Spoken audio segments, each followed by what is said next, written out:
Hi friends, ఈరోజు మా స్కూల్కి హాలిడే. సో ఈరోజు మా మమ్మీకి హెల్ప్ చేస్తున్నా. నేను వంట చేస్తున్నాను. ఇద్దరు కలర్ ఏంటి అనుకుంటున్నారా? మా స్కూల్కి రోజు నేను 2 పిల్లకలు వేసుకొని వెళ్తాను. ఇప్పుడు మనం రైస్ పెట్టుకుందాం. మా నాన్న ఉన్నప్పుడేమో రైస్ కుక్కర్లో ఉంటుంది. మా నాన్న లేరు కాబట్టి గ్యాస్ మీద వండుతున్నాం. మా నాన్న ఆఫీస్కి వెళ్ళారు. మాకు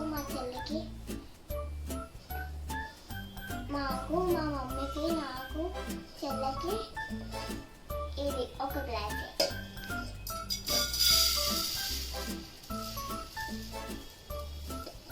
ఈ వాష్ని 3 times వాష్ చేసుకున్నాం.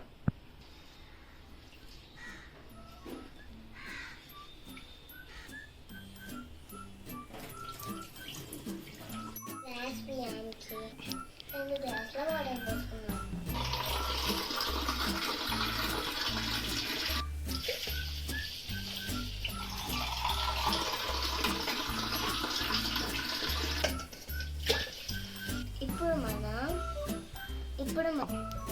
ఇప్పుడు మనం గ్యాస్ ఆన్ చేసుకొని అన్నం వండుకుందాం. అన్నం అయ్యా అంతలో బెండకాయలు కట్ చేసుకుందాం.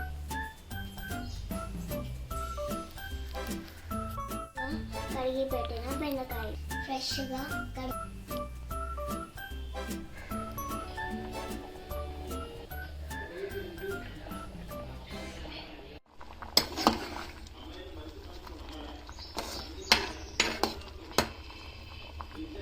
అన్నం వండుకోవడం అయిపోయింది. మా చెల్లి వేసేసింది.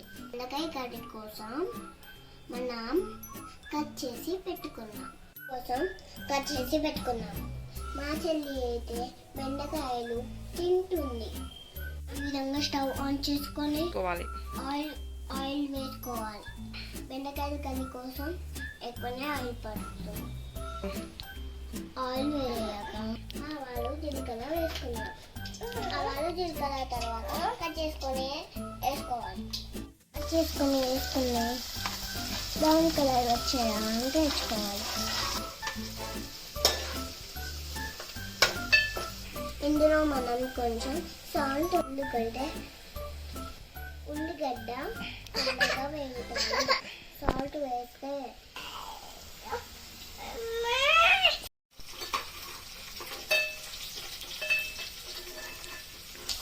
ఇప్పుడు కొంచెం దీంట్లో పసుపు వేసుకోవాలి.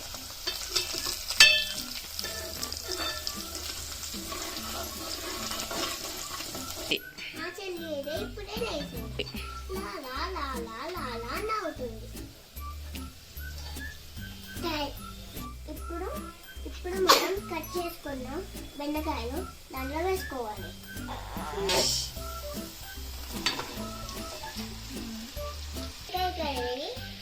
ఎక్కువ కలుపుకోవద్దు. కడి మీద మూత కూడా పెట్టుకోవద్దు, ఎందుకంటే జిగురు అవుతుంది. ఇప్పుడు మా చెల్లి నాకు పాప్కార్న్ ఇస్తుంది. మా చెల్లి తింటా అంటుంది. మా మమ్మీ ఏడిస్తే చెల్లెకి ఇస్తుంది.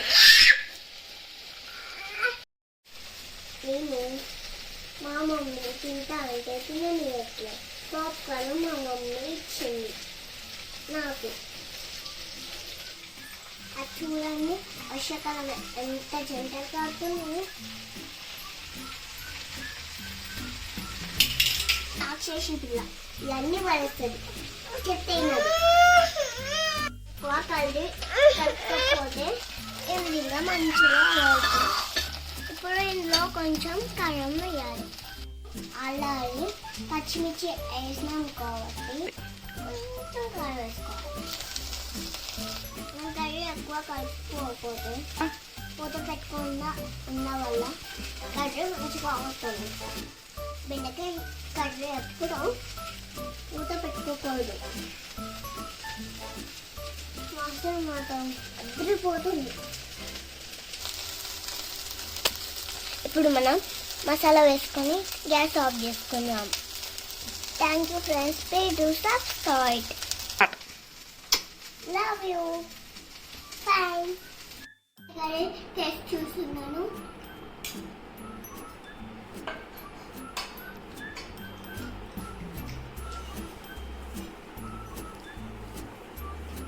చాలా బాగుంది బెండకాయ కర్రీ.